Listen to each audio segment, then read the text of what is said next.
Olá, sejam bem-vindos a mais um episódio do Minha Face. Esse que é o momento de conhecermos personagens bíblicas, tanto do Antigo quanto do Novo Testamento, e conhecermos também personagens na história cristã, na jornada cristã, durante todo esse tempo, para meditarmos em suas vidas, nas lições que essas personagens nos deixam e nos edificarmos nela. E hoje eu quero trazer para vocês um dos personagens mais controversos, um dos personagens mais falados, digamos assim, e recentemente envolto de várias polêmicas. Lá no Novo Testamento, bem melhor, eu quero hoje falar sobre aquele que senta à mesa, mas é um traidor. Eu quero falar do Judas. Isso mesmo, quando somos traídos por quem senta à mesa. Você já experimentou isso? Você já viveu essa dimensão tão maluca de ser ferido por aquela pessoa que está sentada ao seu lado, que está comungando com a sua intimidade, com a sua fraqueza, a sua fragilidade, tudo isso? Então, é sobre essa jornada que nós iremos lidar hoje. E eu quero lembrar para vocês que Judas, né, é aquele personagem que precisamos decifrá-lo antes de meditar nele. Judas Iscariotes era o seu sobrenome, ali apresentado nos evangelhos, um dos 12 discípulos de Cristo, né? E é interessante perceber isso aqui, ou melhor, um dos 12 apóstolos de Cristo, porque é importante perceber isso. O apóstolo Judas, ele não era apenas um discípulo de Jesus. Ele foi posto numa lista de suma importância. Ele foi posto numa lista de 12 homens que seriam líderes da igreja, onde o futuro da igreja estaria em suas mãos, que seriam autoridade dentro da jornada cristã. E é justamente este homem que vai ser bem acolhido, amado, né? E alguém que Jesus confiou, né? Alguém que Jesus entregou a ele um cargo de liderança, uma ordem tão específica, tão extraordinária. Judas significa louvado, abençoado. Aqui faltou um N. Pronto. Abençoado. Então, ele era esse homem que carregava dentro do seu próprio nome esse significado tão extraordinário. Quanto ao seu sobrenome, a gente tem três possíveis sentidos, né? O primeiro é que ele tenha nascido numa cidade chamada Queriote, né? E aí seria o homem de Queriote. O seu pai também tinha esse sobrenome. Então, a ideia de que Judas teria vindo dessa cidade, que é citada no Antigo Testamento, no livro de Josué, no capítulo 15, verso 25, e no profeta Amós, capítulo 2, verso 2. A outra perspectiva é que Judas seria um sicário, né? De onde vem guerrilheiro, zelota, aquele que empunha a espada, né? Para lutar por uma revolução política, por uma revolução armada, digamos assim. E é interessante perceber que muitos vão dizer que a traição de Judas teria sido especificamente porque Jesus traiu a sua expectativa. Ele esperava que Jesus fosse esse líder revolucionário que tomasse o poder temporal, vencesse e se colocasse no trono. E aí, como ele percebe que Jesus não vai fazer isso, ele tenta sacudir Jesus para que isso aconteça e se decepciona. Uma das escolas atuais, né, defendem essa perspectiva em relação ao Iscariotes. O outro é aquele que de uma certa forma, a gente vai ver presente no Novo Testamento, que é aquele que estava para entregar, né? Um dos evangelhos de São Mateus, São Marcos, São Lucas, mas especificamente no Evangelho de São João, né? Há uma referência sempre constante para essa percepção de que o Judas seria aquele que iria trair, que iria entregar, né? Evangelho de São João, capítulo 6, verso 70, 71, o próprio Evangelho de São João, capítulo 12, verso 4, há sempre essa referência a essa qualidade de Judas como um traidor. Né? Então, a grande jornada que nós iremos aqui lidar é de um homem que foi aceito como discípulo, né?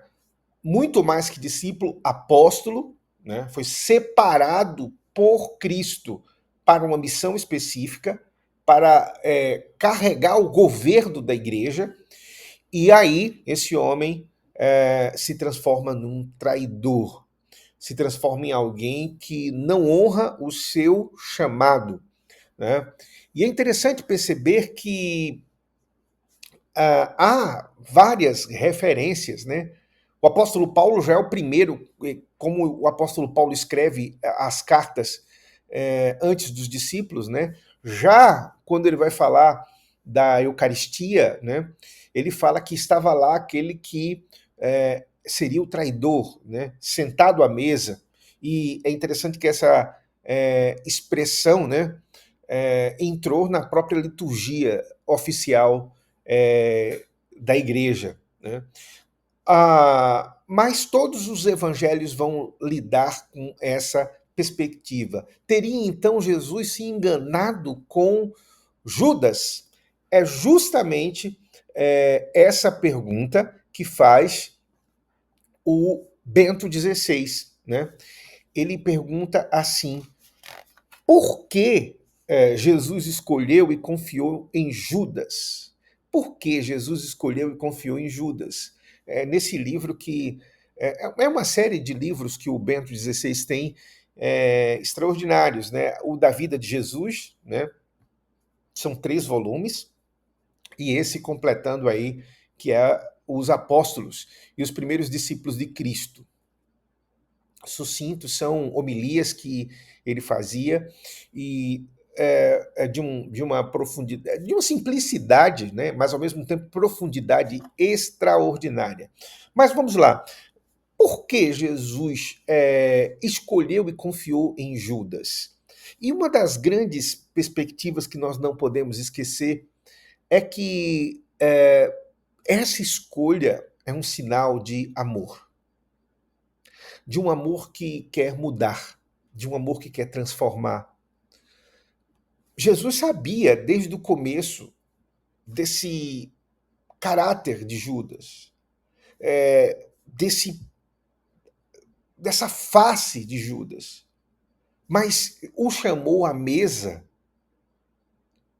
deu-lhe o primeiro pedaço de pão, que é o pedaço da honra, justamente para dizer-lhes: você pode mudar, você pode fazer diferente. Olha só, Jesus deu a Judas a sacola da finança, tornou Judas no tesoureiro. Há ato de amor maior do que esse? Colocar algo tão forte dentro da jornada de um grupo como o dinheiro nas mãos de um homem, de uma mulher, de alguém? E foi isso que Jesus fez. O amor era um convite à mudança. Mas o homem, Judas, resistiu até o fim.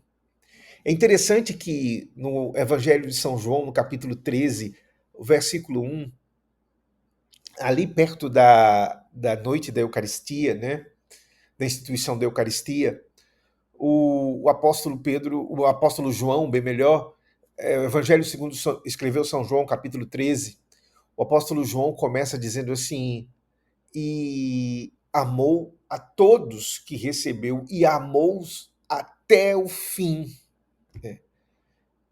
essa é a dimensão do amor de Cristo. O amor que tenta, o amor que fala, o amor que se expressa, que serve. Está em jogo aqui o livre-arbítrio.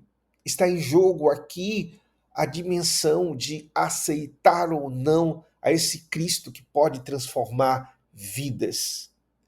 E, de uma certa forma, vamos trilhar, né, nesse mundo tão radical de alguém que se fecha por dentro e decide trair. Olha, então a gente tem aí um Judas que é acolhido, é aceito, é separado para ser um apóstolo, mas o que é que acontece com esse Judas? Ele fecha-se. E se tem uma coisa que o nosso tempo ama, é eleger personagens anti-evangelho, anticristãs, para tentar destruir o cristianismo.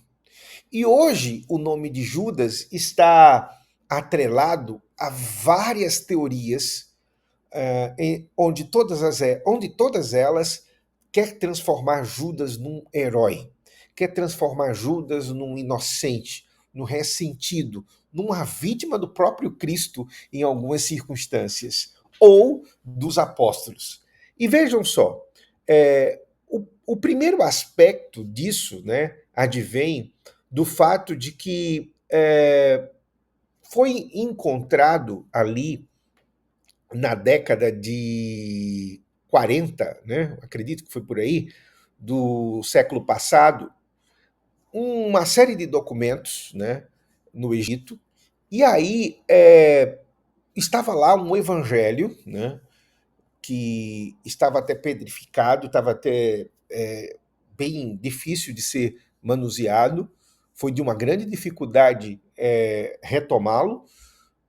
Há quem diga que se perdeu 10% dele para sempre, mas esse evangelho nós o conhecemos hoje como o Evangelho de São Judas. E olha só, eu trouxe para você aqui uma parte dele, a parte inicial dele, para você entender isso que a gente vai começar expondo agora.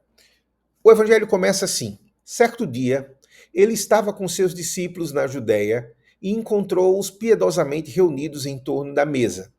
Quando se dirigiu a eles, que estavam reunidos, fazendo uma oração de ação de graças sobre o pão, riu. Isso é Jesus. Jesus chega na mesa eucarística, na mesa da ceia, e quando ele vê os discípulos partindo o pão e dando graças, fazendo a Eucaristia, ele ri. E os discípulos disseram-lhe: Mestre, por que ris sobre nossa oração de ação de graças? Fizemos o que é certo. Mas ele respondeu: Não rio por causa de vós. Vós não fizestes isso por vossa própria vontade, mas para louvar vosso Deus. Eles disseram: Mestre, tu és o Filho de nosso Deus. Jesus, porém, lhes disse: Donde vós me conheceis? Em verdade vos digo que não há geração humana entre vós que me conheça.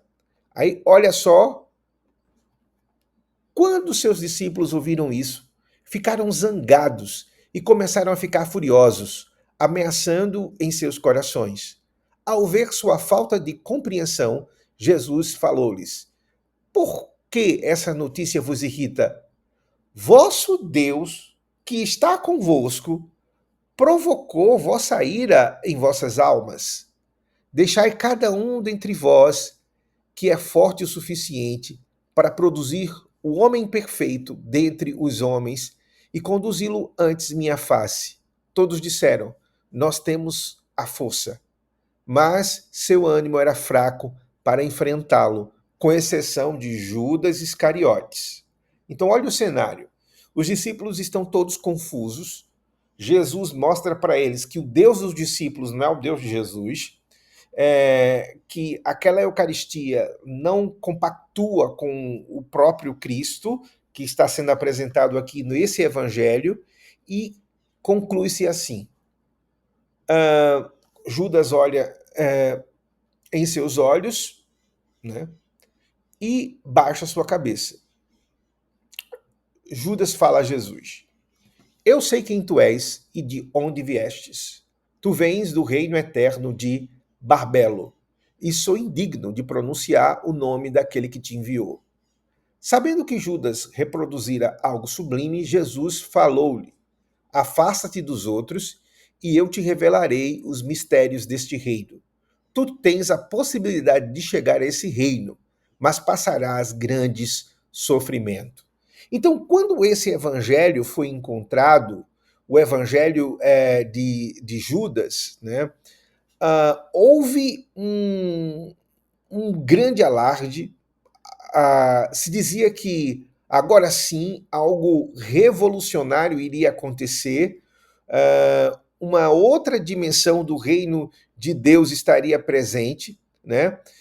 E a ideia era então que toda a verdade que o cristianismo tradicional, que o cristianismo da história trouxe até agora, seria revelado por esse documento encontrado.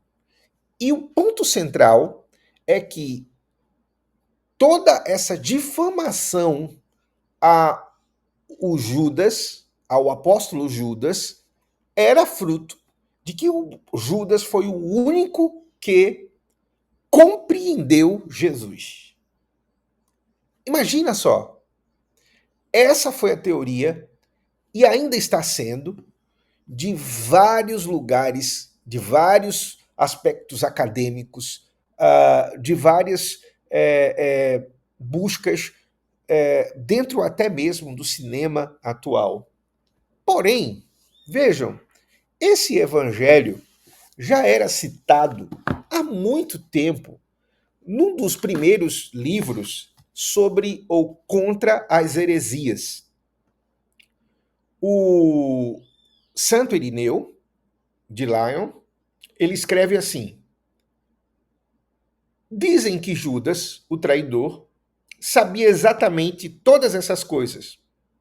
E por ser o único dos discípulos que conhecia a verdade, cumpriu o mistério da traição e que por meio dele foram destruídas todas as coisas celestes e terrestres.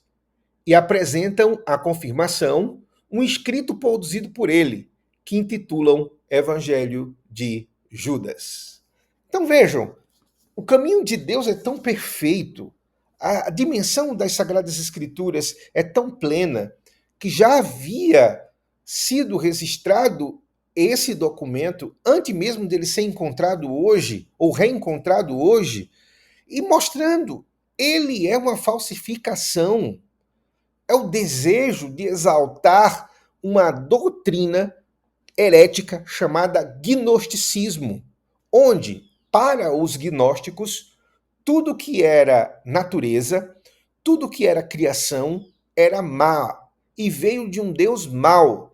E quem era esse Deus mau? Aquele que os discípulos estavam fazendo a Eucaristia para ele. Só Judas compreendeu quem era verdadeiramente o Deus secreto de Jesus. Então, vejam, esse engano é um engano vindo já do segundo, terceiro século e que foi combatido pelos pais da igreja. Então, todo esse burburinho em torno do evangelho de São Judas hoje é apenas a repetição de um barulho que já foi respondido, que já foi aquietado lá atrás. Essa é a jornada do liberalismo atual na busca de destruir a plenitude do evangelho. Mas aí a gente pergunta: quem realmente foi Judas? Qual a marca deste homem? O que podemos perceber em torno da vida deste homem que foi escolhido por Cristo, mas o traiu? Eu posso dizer para você que há três tipos de teorias em torno da história de Judas. A primeira advém de um olhar em que Judas teria sido predestinado para atrair Jesus e cumprir o plano de Deus. Não houve escolha para Judas, de uma certa forma. Ele tinha que cumprir esse propósito de Deus na sua vida. O que é uma falsificação em torno da própria dimensão da escolha, do livre-arbítrio, da dimensão do amor de Deus na vida de todos nós. Então, não podemos dizer que essa é uma teoria aceitável. A outra teoria é que Judas não foi um traidor, né?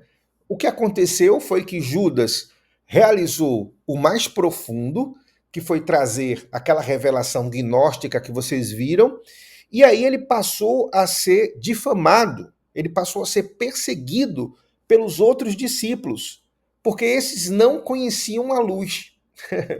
Então, boa parte do mundo esotérico, da busca gnóstica atual, vai continuar afirmando isso.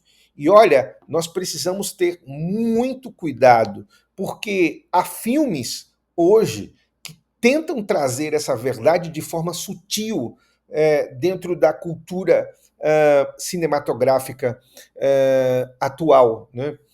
Eu fiquei muito preocupado porque os únicos episódios que eu assisti do The Chosen, até porque esteticamente ele é um filme que não me agrada, achei ele profundamente perdido, aquela minissérie, mas há referências constantes a Maria de Madalena, que escreveu um evangelho, Memórias de Cristo, Judas.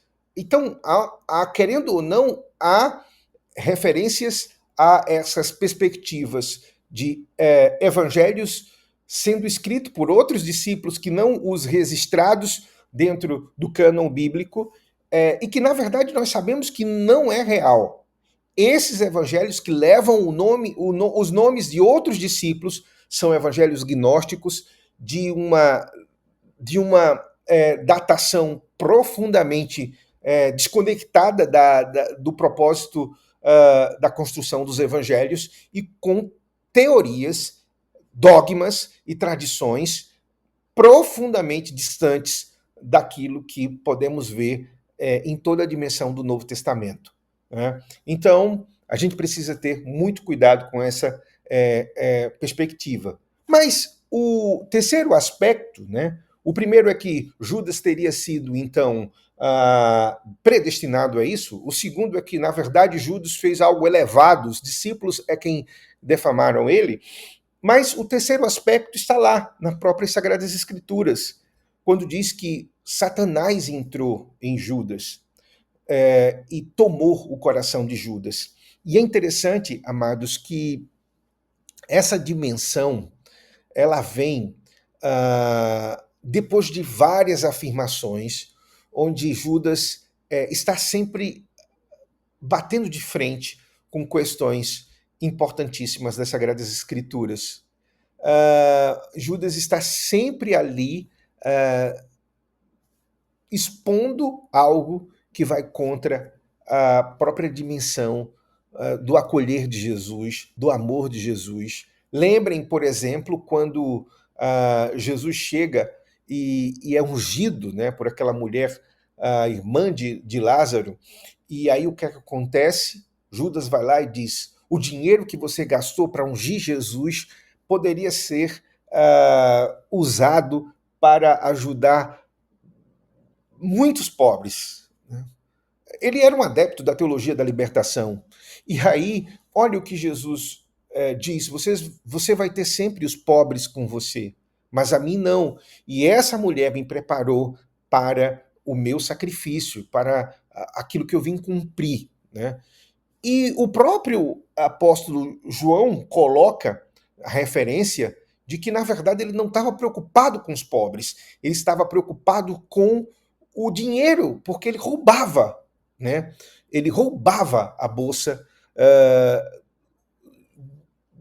que entrava ali, o dinheiro dos discípulos de Jesus. E é interessante perceber que quase sempre essa ideologia que se preocupa com os pobres, quase sempre segue Judas. É a ideia de que nós morremos pelos pobres, mas gastamos fortunas com roupa, com acessório, com viagens, com o nosso patrimônio pessoal. Quer dizer, a pobreza é apenas uma ponte para que eu possa alcançar posses. E eu uso tudo isso e eu escondo tudo isso em nome de uma ideologia que destrói o outro e enriquece a mim e os meus. Então, esse é o evangelho de São Judas. Esse é o evangelho dos corações que usam os pobres para o seu próprio benefício. Mas o que as Sagradas Escrituras nos lembra é que justamente esse coração rachado, que não consegue ver o valor da pessoa humana, que não consegue ver a plenitude dos pequeninos, que não consegue ver a dimensão do que é estar em Cristo, de joelhos diante do Senhor, ungindo com as nossas próprias vidas. Esse tipo de coração é o coração que Satanás adentra e possui. É isso que diz as Sagradas Escrituras. Santo Agostinho vai falar disso de uma forma assustadora, né? Ele vai dizer num das suas homilias, né, que ele faz sobre o Evangelho de São João.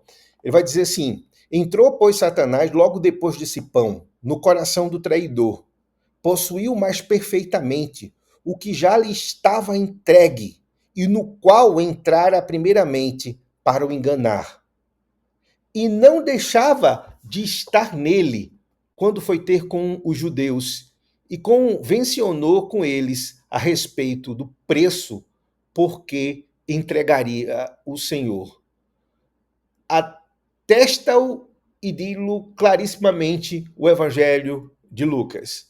Entrou então Satanás em Judas, que tinha o sobrenome de Iscariotes, um dos 12, e partiu e traiu com os príncipes dos sacerdotes. Aqui se mostra como Satanás já tinha entrado em Judas. Primeiramente, tinha entrado, infundido no coração o pensamento de entregar Cristo. Quando veio para a ceia, já trazia esta disposição. Agora entrou nele depois do pão, não para o tentar como um estranho, mas para o possuir como coisa própria. Olha que coisa assustadora essa daqui. Santo Agostinho, indico para vocês esse livro, né? São três tomos, né? Como se diz, Comentário do Evangelho e o Apocalipse de São João. E como esse raciocínio que Santo Agostinho vai trazer aqui é importante? Primeiro, há uma sedução, há um convite, há busca por tocar na nossa fraqueza, naquele rasgo que há.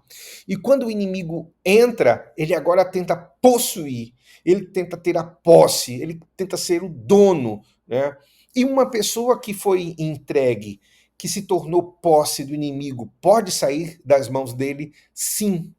E eu quero falar isso lá no final. Aguarde aí, que eu quero mostrar para vocês qual foi o último maior erro do apóstolo Judas. Agora, olha só, quando a gente vai ver a postura de Jesus em torno de Judas, é sempre uma postura de amor, é sempre uma postura de acolhimento. A verdade é que Jesus trata Judas como um amigo. E sabe, amados, essa dimensão do amor, da amizade, como é difícil de lidar com ela, hein? Porque todos nós já sentamos à mesa e traímos.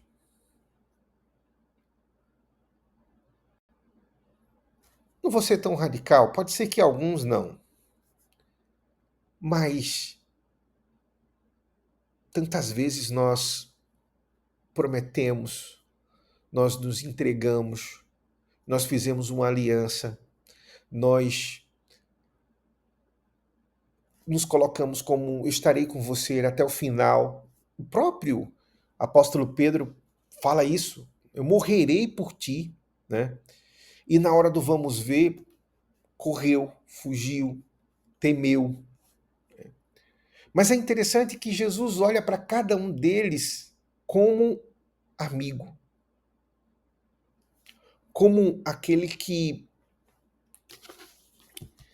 ele está ali ao lado, que ele não vai abandonar. É interessante que quando Jesus fala da traição, né? Quando Jesus diz assim, um de vocês irá me trair, né? O que acontece? Os próprios discípulos, eles não conseguem perceber que Jesus estava falando de Judas. Eles começam a perguntar, sou eu, Jesus, que vou te trair? Né? Sou eu, Jesus, que vou te trair? Né? Olha cá, eu vou ler com vocês. São João capítulo 13. Jesus tem terminado de lavar os pés dos discípulos, está à mesa, e aí ele diz, em verdade, lhe digo que um de vocês vai me trair. Então os discípulos, olhando um para os outros, sem saber a quem ele se referia, ao lado de Jesus estava reclinado um dos seus discípulos, aquele a quem ele amava. Simão Pedro fez um sinal a esse para que perguntasse a quem Jesus se referia. Então aquele discípulo, reclinando-se sobre o peito de Jesus, perguntou: Senhor, quem é? Jesus respondeu: É aquele a quem eu der o pedaço de pão molhado. Então Jesus pegou um pedaço de pão e, tendo-o molhado, deu a Judas, filho de Simão Iscariotes. E depois que Judas recebeu o pedaço de pão, imediatamente Satanás entrou nele. Então Jesus disse a Judas: O que você pretende fazer? Faça-o depressa. É interessante perceber aqui, amados, que mesmo tendo a dimensão da traição, mesmo sabendo o que estava no coração de Judas, o nosso Senhor Jesus não o expõe. Vejam que os próprios discípulos, eles não tinham a dimensão de quem Jesus estava falando, apesar de todas as características, apesar de tudo que o apóstolo Judas praticava. Por exemplo, se você abre o Evangelho segundo São João, no capítulo 6, versos 64 e 65, você vai ver que uma das características do apóstolo João, Judas, bem melhor, era sempre combinar com aqueles que perseguiam Jesus. Olha só, o que diz o Evangelho de São João, capítulo 6, versos 64 e 65. Diz assim,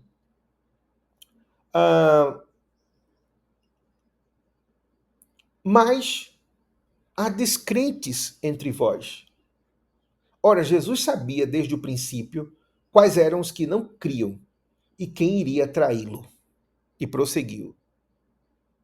Por causa disto é que falei para vocês que ninguém poderá vir a mim se não lhe for concebido pelo Pai. Então vejam, já que Jesus demonstra, né, o nosso Senhor demonstra que o coração de Judas não tinha se entregue de verdade. Apesar de ser escolhido, apesar de ser chamado, apesar de estar perto, apesar de ser objeto do amor, apesar de ter tido uma chance,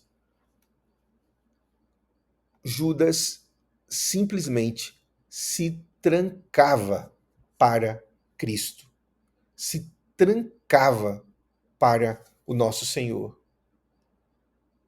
Aquele chamado, vinde a mim, vós todos que estáis cansados e sobrecarregados, e tomai sobre vós o meu jugo.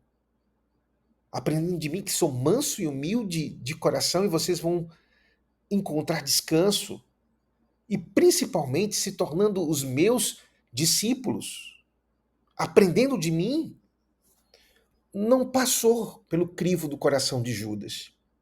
E aí, amados, olha só, você vai ver Judas olhando mais para o dinheiro, para a posse, do que para o amor de Cristo pelas pessoas, para o amor de Cristo por ele mesmo. Lembram?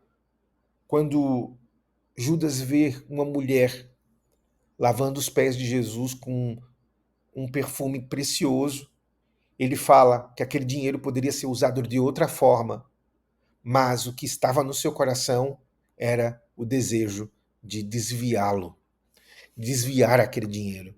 Sabe, eu fico imaginando o que gera o desejo da traição. O que gera a postura da traição? O que nos leva a ser infiel? Eu quero falar um pouco sobre aquilo que eu vou chamar aqui de a psicologia da traição. E olha só, eu quero trazer para vocês aqui, antes de tudo, essa imagem aqui, que é clássica, né, uma pintura clássica, no momento em que Judas toma o pão, come, comunga e sai, né, seu coração é tomado pelo inimigo. Trair é romper e ser desleal às alianças, às memórias, à fidelidade das vivências, deixa eu colocar aqui rapidinho, das vivências e a gratidão do que se viveu. Vejam, você pode de repente dizer assim: eu vou sair dessa casa, vou sair dessa igreja, eu vou sair dessa empresa, eu vou sair desse projeto. Ok, essa ruptura é uma ruptura que todos nós podemos fazer. Que todos nós, diante de uma decisão pessoal, podemos fazer. Agora, ela se torna uma traição quando somos desleal às alianças. Aquilo que prometemos, aquilo que fechamos, aquilo que, né, comungamos. Quando somos desleal às memórias, passamos então a usar aquilo que passou para destruir, para matar. Somos desleal à fidelidade das vivências. Foram tempos tão bons, crescemos muito, aprendemos, fomos forjados diante daquela comunidade, diante daquela empresa, diante daquele lugar. E agora vivemos o tempo todo falando mal, destruindo, apontando, pegando apenas as coisas que foram difíceis naquele lugar e transformando essas coisas em um show. Isso é trair. A traição é não ser grato pelo que passou. Você pode dizer assim, mas houve dores, houve feridas. Sim. Resolva isso no coração através do perdão e da superação. E entregue aquilo que passou para Deus acima de todas as coisas. Promova dentro do seu coração o perdão. E encontre onde é possível agradecer por aquilo que passou. Sabe, a traição, ela se promove quando o corpo está lá, mas a alma foi embora. Quando o corpo está lá, mas nós já não fazemos parte daquilo. Nós já não estamos deitados naquela cama, nós já não estamos presentes naquela sala, nós já não comungamos daquele projeto. E repito, de repente você pode chegar à conclusão que não tem o que fazer mais e partir. Mas também É possível, ainda nessa fase, um tempo de reconciliação, de quebrantamento, de arrependimento, da busca de uma vida diferente, de uma jornada diferente para cada um de nós. Então, olha só, nós precisamos perceber de uma forma muito especial que essa jornada em torno de estar fora no corpo, ela pode ser ainda transformada. Mas o grande problema é quando nós passamos para isso que Miqueias, capítulo 2, verso 1, chama de o projeto do mal. É quando nós imaginamos, planejamos e executamos o mal. Diante daquilo que aconteceu, diante daquilo que passou, diante daquela pessoa que está ao nosso redor, ao nosso lado. O profeta Miqueias vai dizer que essas pessoas na sua cama imaginam e planejam o mal. E quando levantam pela manhã, executam. Foi isso que aconteceu com Judas. Judas planejou entregar Jesus. Judas planejou ver o seu projeto concretizado da sua maneira, do seu jeito. E ele simplesmente executa. Por isso, quando o Senhor Jesus lhe dá a comunhão, ele lhe diz: vai e faça o que você tem que fazer. Jesus não está aqui simplesmente promovendo esse ato. Jesus não está aqui incentivando Judas. Jesus está aqui dizendo para ele: revele o seu coração, pare de viver essa falsidade que você está vivendo, pare de viver isso que você está querendo viver. Vá lá e execute o que você quer fazer, o que você quer realizar. Seja homem e assuma a sua postura. E é isso que Judas faz. Porém, nós não podemos esquecer que o último capítulo não é do traidor. O último capítulo será sempre do traído, com aquilo que ele vai fazer, do que fizeram com ele. Santo Agostinho diz que o mal foi transformado em bem porque, através do coração da maldade, Deus promoveu a sua justiça com a morte de Cristo. E eu penso que essa é uma realidade nas nossas vidas. Muitas vezes nós nos tornamos refém do que passou, nós nos tornamos refém simplesmente do mal que fizeram a nós. E não conseguimos perceber que ali está a oportunidade de reconstruirmos, de refazermos a nossa vida. E eu quero dizer uma coisa para vocês. É impossível essa reconstrução para aquele que foi traído, para aquele que foi ferido, sem o perdão, sem o derramar da graça sobre aquele que partiu, sem a dimensão de que ele está entregue às mãos de Deus, que não deve fazer mais parte de minha vida buscar destruí-lo. Porém, do lado do que traiu, esse é um tempo para o chamado do arrependimento. Olha o que diz Max Scheler, naquele livro tão extraordinário que eu usei numa das aulas passadas. Quanto mais fechardes os olhos quanto àquilo que vós devereis se arrepender, tanto mais indissolúveis são as correntes que pesam sobre seus pés a caminhar. Arrependimento. É interessante perceber que todos nós temos a dimensão do que acontece com Judas. Judas, quando toma as pratas, as 30 moedas, ele é tomado por um choro, lança aquelas pratas lá, ele sabe que a vida do seu mestre não valia aquilo. Porém, no meio do caminho, ele decide tirar a sua própria vida. Ele decide desistir. E a grande pergunta é: houve um remorso ou um arrependimento? Bento XVI diz que nós não podemos sondar o coração do próprio Judas. Nós não podemos saber o que houve justamente naquele momento de sua morte.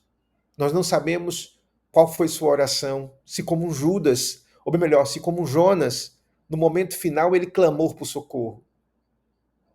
Porém, é bem verdade que o arrependimento requer a postura de uma nova vida, de retomarmos aquilo que erramos e refazê-lo, de entendermos que, sim, nós não podemos mudar o que passou. Eu fiz um diálogo sobre arrependimento, mas nós podemos, a partir de então, transformar o presente e o futuro pela graça de Deus e nos libertarmos das grades do passado. Judas, tenho certeza, se ele não tivesse dado o fim à sua vida que deu, ele estaria no Pentecostes, recebendo de Deus, de Cristo, do Espírito Santo, de Deus Pai, Filho e Espírito Santo, a graça de um ministério abençoador.